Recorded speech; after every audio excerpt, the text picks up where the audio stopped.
rain came down in sheets, turning the city streets into rivers of light and shadow.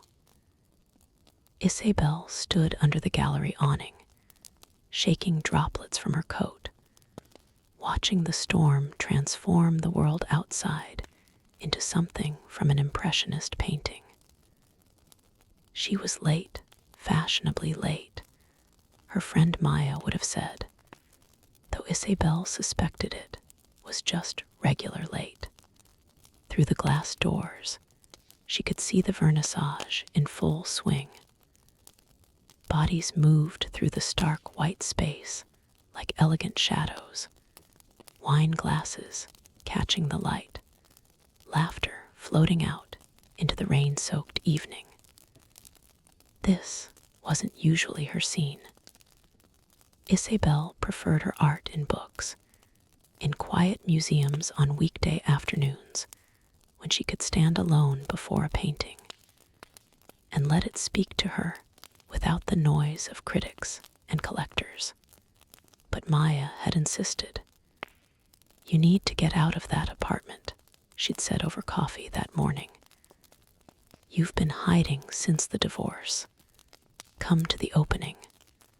Free wine, beautiful art, and who knows, maybe you'll meet someone interesting." Isabel had laughed at that last part.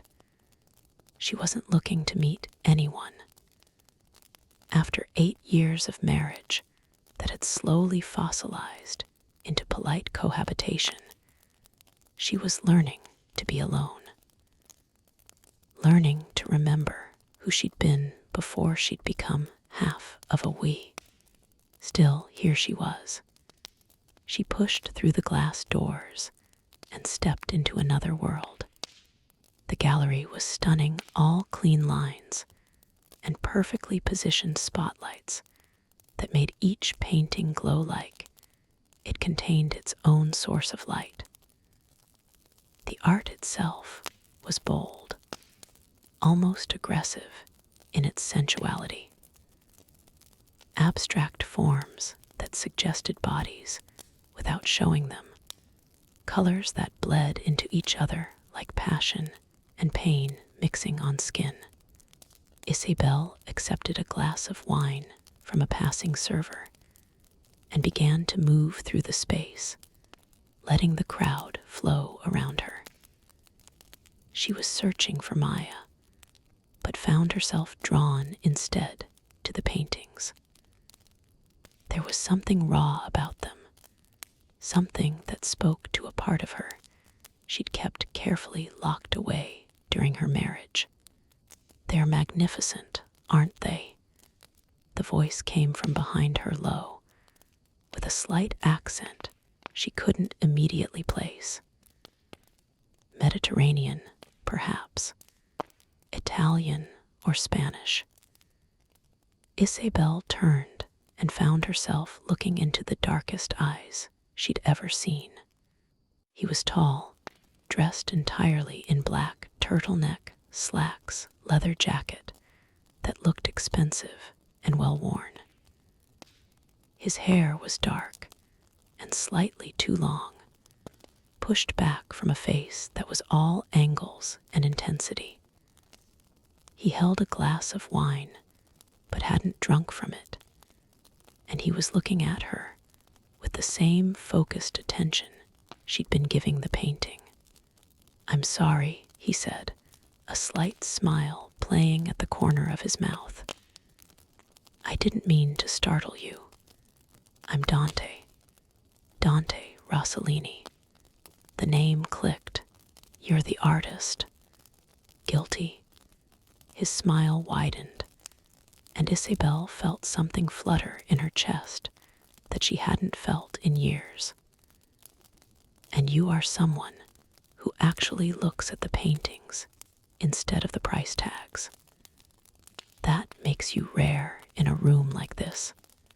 Isabel laughed despite herself. Isabel Laurent. And I should probably admit I have no idea what the price tags say. I'm here because my friend insisted I needed to get out more. And do you need to get out more? There was something in the way he asked it, not flirtatious exactly, but genuinely curious, as if her answer mattered. Isabel found herself being honest in a way she rarely was with strangers. Probably I've been hibernating, I suppose, recovering from a life that didn't fit anymore. Dante's dark eyes studied her face, and she felt exposed in a way that should have been uncomfortable, but somehow wasn't. I understand that, he said quietly. Sometimes we have to burn down the old life before we can build something new. These paintings, he gestured around the gallery, they're about that. Destruction and creation. The beautiful violence of transformation. Is that what the critics are saying? Isabel asked, gesturing to a group of well-dressed people across the room who were talking animatedly. I have no idea. I stopped listening to critics years ago. He moved slightly closer, and Isabel caught his scent, something woody and warm, with a hint of paint thinner underneath. They want to put everything in neat boxes, assign meaning and value. But art isn't about that. It's about what happens here. He touched his chest. When you stand in front of something that speaks to the parts of yourself you usually keep hidden. Isabel's breath caught. She looked back at the painting. They'd been standing in front of a swirl of deep reds and blacks, with touches of gold that seemed to shimmer in the light. Now that he'd said it, she could see it. Passion and pain, beauty and destruction, all tangled together in a way that made her chest ache. What do you see when you look at it? Dante asked, his voice low. Longing, Isabel said without thinking. Then, embarrassed by her honesty, she added, but I'm probably projecting. There's no such thing as projecting in art. There's only feeling. And longing, he paused, his eyes moving from the painting back to her face. Longing is what makes us human. It's the space between what we have and what we want. That tension is where everything interesting happens. They stood in silence for a moment, both looking at the painting. But Isabel was acutely aware of his presence beside her. The crowd seemed to fade away, the noise becoming distant and unimportant. Come with me, Dante said suddenly. There's something I want to show you. He didn't wait for her answer, just started walking toward the back of the gallery. Isabel hesitated for only a moment before following. There was something magnetic about him, something that made caution feel like a waste of time. He led her through a doorway marked private and down a short corridor.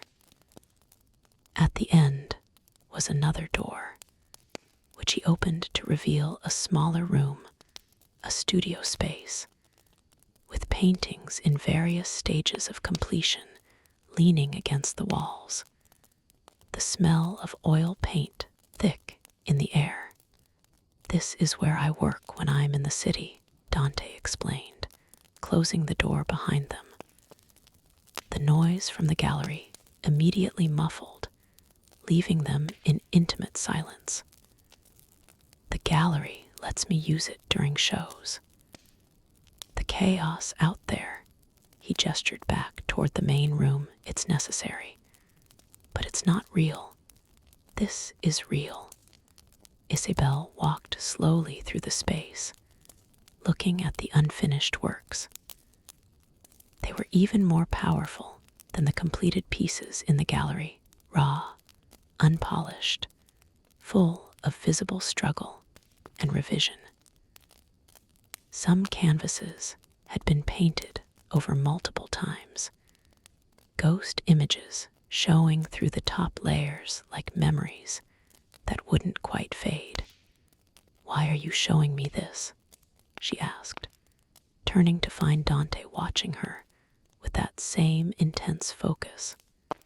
"Because you're the first person tonight who looked at my work and actually felt something. Everyone else out there is thinking about their investment portfolios or what the Times critic will say." He moved closer, and Isabel's heart began to race. "But you understood what I was trying to say. That doesn't happen often. I'm not anyone special," Isabel said, but her voice came out softer than she intended. "I'm just a woman who's had too much wine and is projecting her failed marriage onto your art." "Failed marriage," Dante repeated, stopping in front of her. They were close now, close enough that she had to tilt her head back slightly to maintain eye contact. "Is that what you're recovering from, among other things? Turns out, spending 8 years trying to be someone you're not is exhausting." "Who were you trying to be?" The question caught her off guard. "Someone quieter, more contained. My ex-husband liked things calm and predictable. No mess, no passion, no," she gestured around at the paint-splattered studio. "No beautiful violence." Dante's expression softened. "That sounds like a slow death." It was. Isabel was surprised by the relief she felt saying it out loud. "But I'm supposed to be past all this now. It's been almost a year. I should have moved on." "Should," Dante practically spat the word. "That's the most dangerous word in any language. Should is how we betray ourselves." He reached out, and for a moment Isabel thought he was going to touch her face, but instead he picked up a paintbrush from the table beside them. "Should is the enemy of art, of life, of anything worth doing." "You make it sound simple," Isabel said. "It is simple. Not easy simple. You either live according to what other people think you should do, or you live according to what makes you feel alive." He set down the brush and did touch her then, his fingers gentle on her chin, tilting her face up toward his. "So let me ask you, Isabel Laurent, what makes you feel alive?" The question hung in the air between them. Isabel could hear her own heartbeat, feel the warmth radiating from his body. The smart thing would be to step back, to make some excuse and return to the safety of the crowd, to be sensible and contained, and all the things she'd trained herself to be. Instead, she said, "I don't know anymore. I think I forgot." "Then maybe," Dante said, his thumb tracing along her jawline, "it's time to remember." He kissed her then, not tentatively, not asking permission, but with the same bold confidence he brought to his art. Isabel's first instinct was to pull back, to retreat into caution. But something in her refused. Instead, she leaned into the kiss, her hands finding his chest, feeling his heart pounding as hard as hers. When they broke apart, both breathing harder, Dante rested his forehead against hers. "Come home with me," he said. It wasn't a question, wasn't a demand, just an invitation. laid out simply and honestly. "I don't do this," Isabel said. "I don't kiss strangers in private rooms. I don't go home with artists I just met. I'm not that person." "Maybe you are," Dante suggested. "And you just haven't let yourself be her yet." The rain had intensified by the time they left the gallery, sneaking out through a side entrance while the vernissage continued without them. Dante's apartment was only a few blocks away, but they were both soaked by the time they arrived, laughing and breathless. His building was old, the kind with a cage elevator and marble stairs worn smooth by a century of feet. His apartment was on the top floor, a converted loft with exposed brick walls, enormous windows that looked out over the rain-slicked city, and art everywhere. Not just paintings, but sculptures, sketches tacked to the walls, books stacked in precarious towers. "Sorry about the mess," Dante said, though he didn't sound particularly sorry. "I'm not very good at the domestic arts." "It's perfect," Isabel said honestly. The space felt lived in, creative, real in a way her carefully decorated apartment never had. "It looks like someone actually exists here." Dante smiled at that. "Let me get you a towel and maybe some dry clothes." He disappeared into what she assumed was the bedroom, leaving Isabel alone to explore. She walked slowly through the space, looking at everything. The art on the walls was a mixture of his own work and pieces by other artists, some famous, some she didn't recognize. There were photographs, too, scattered throughout. A woman who must have been his mother, laughing in a kitchen, a group of men in paint-stained clothes, arms around each other, a view of what looked like the Italian countryside, all rolling hills and ancient buildings. "This was my grandmother's house," Dante said, returning with towels and an oversized shirt. "Outside Florence. I spent every summer there as a boy. She was the one who taught me to paint." "She must have been special," Isabel said, taking the towel and beginning to dry her hair. "She was a force of nature, completely inappropriate, always saying exactly what she thought, scandalizing the neighbors." His eyes were soft with memory. "She told me that art isn't about making beautiful things. It's about telling the truth, even when the truth is ugly or uncomfortable or doesn't fit in polite conversation." "I would have liked to meet her. She would have liked you too. She had a gift for recognizing kindred spirits." Isabel paused in her toweling. "Is that what we are? Kindred spirits?" Dante moved closer, taking the towel from her hands and setting it aside. "I don't know what we are yet, but I know that when I saw you looking at my painting, really looking at it, I felt something I haven't felt in a long time. Recognition, maybe, or possibility." "Possibility," Isabel repeated. She liked the word, the way it suggested openness rather than definition. "I can work with possibility." He smiled, and this time when he kissed her, it was slower, deeper, an exploration rather than a declaration. His hands found her waist, pulling her closer, and Isabel let herself sink into the sensation. This was what she'd been missing. She realized not just physical touch, but this feeling of being fully present in her own body, of wanting and being wanted without apology or restraint.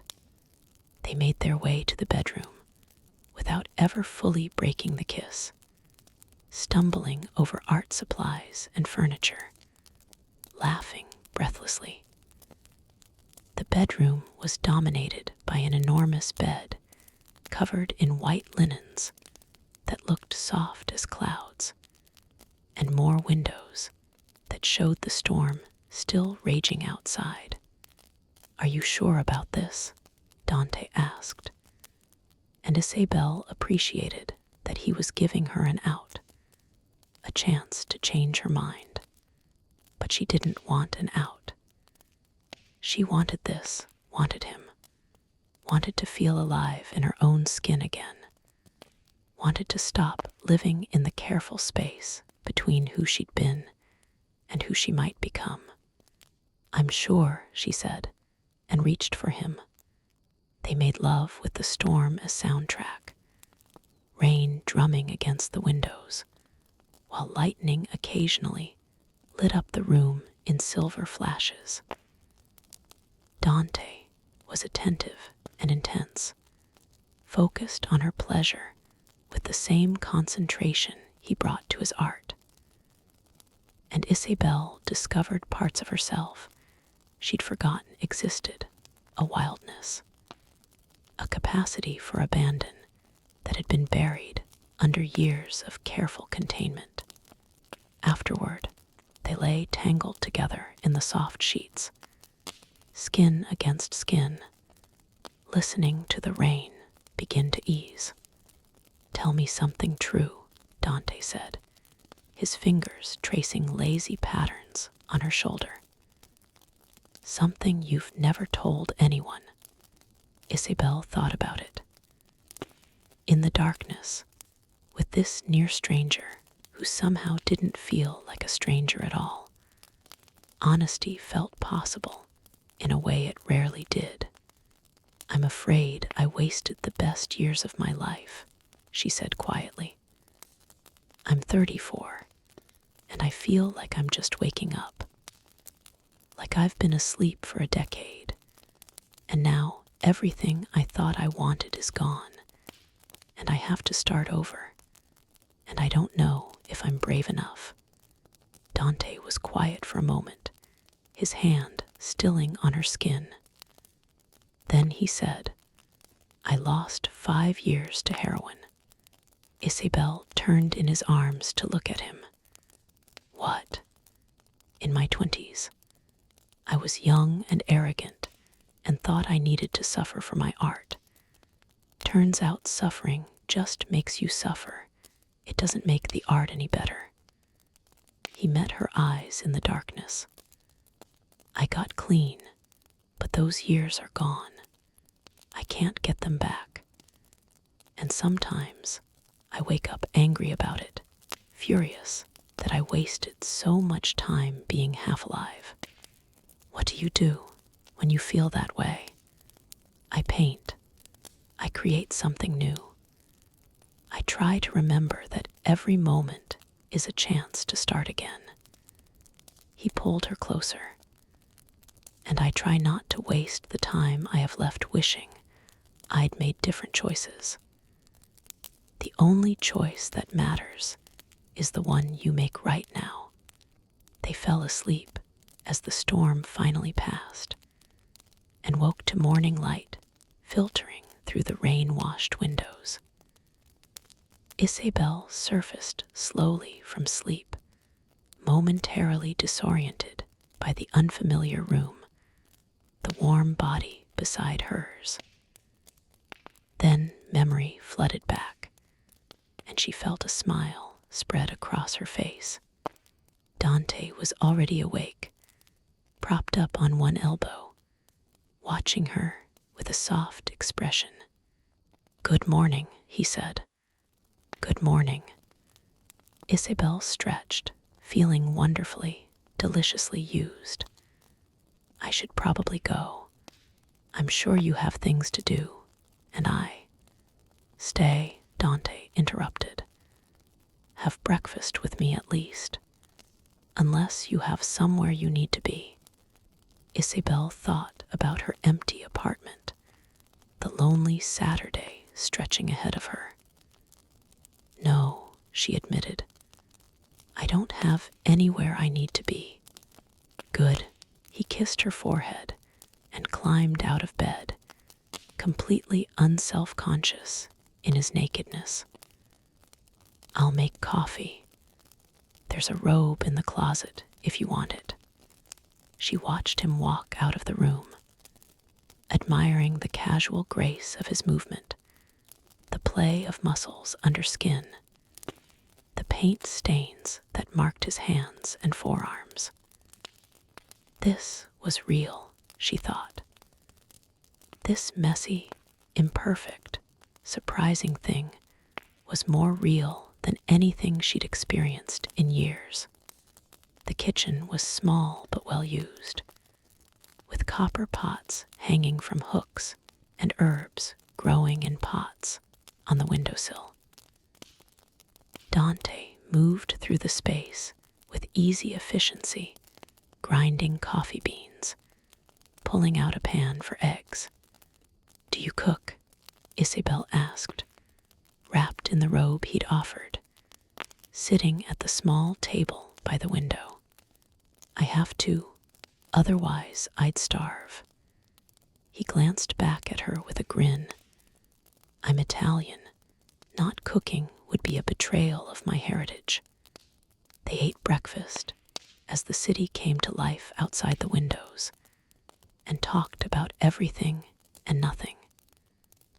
He told her about growing up in Florence, about the moment he realized he wanted to be an artist. She told him about her work as a translator, about the pleasure she found in carrying meaning between languages, the careful attention required to preserve not just words, but intention and feeling. That's like painting, Dante said. Trying to translate what you feel into something visible. It always loses something in the translation, but you do it anyway because the attempt matters. Is that why you paint? To translate feeling. I paint because if I don't, I disappear. The feeling builds up inside until I can't breathe, and the only way to let it out is to put it on canvas. He reached across the table and took her hand.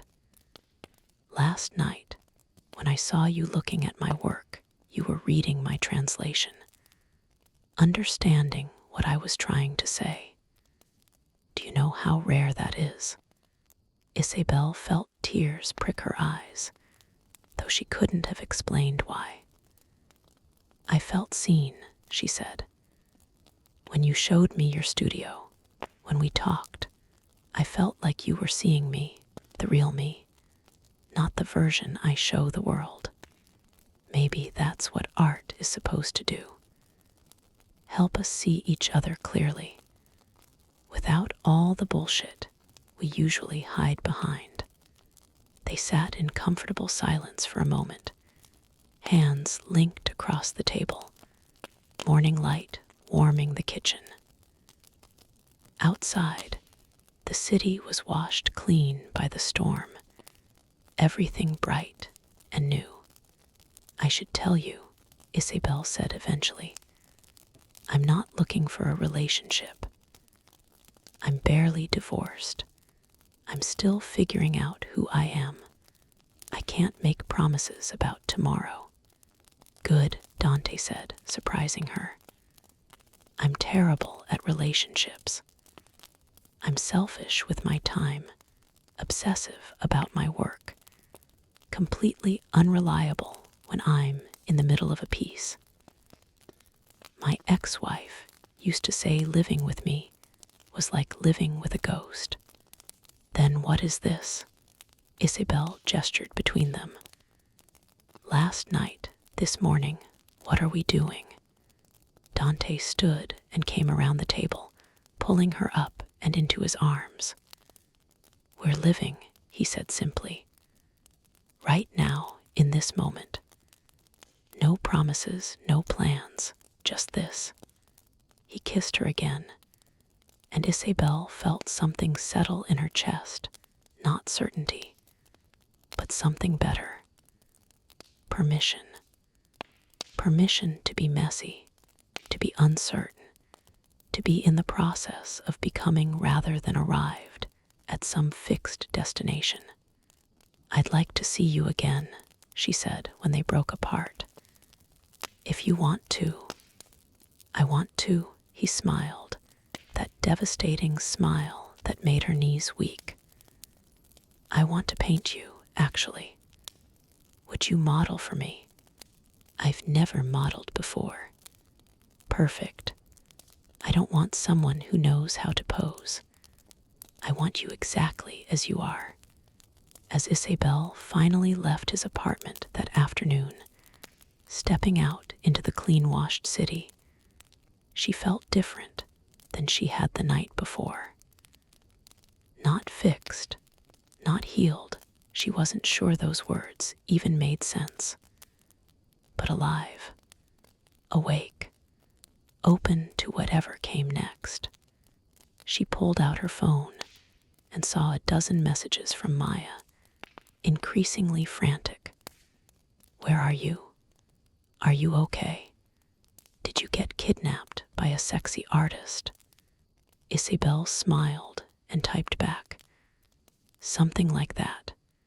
Tell you everything later."